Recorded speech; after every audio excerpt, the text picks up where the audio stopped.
E é por isso que cateto 1 ao quadrado mais cateto 2 ao quadrado é igual a hipotenusa ao quadrado. Alguma dúvida? Senhor? Olha, eu não tô entendendo nada. Opa! Pode deixar que eu explico! Vem, Pitágoras! DJ! Vamos lá! Para pa pa pa pa pa pa pa pa pa para pa pa pa pa pa pa pa para pa para pa para pa para geometria para pa pa pa pa pa pa pa pa pa teorema de Pitágoras é ruim de entender e é aqui com nós que cê vai aprender. Cateto ao quadrado mais cateto ao quadrado é igual a hipotenusa ao quadrado. Se me der problema eu já sei fazer, vou usar o teorema para resolver.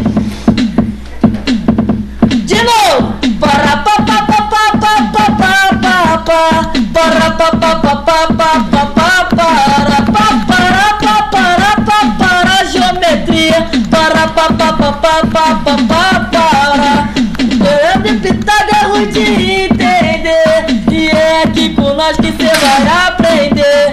Cateto ao quadrado mais cateto ao quadrado é igual a hipotenusa ao quadrado.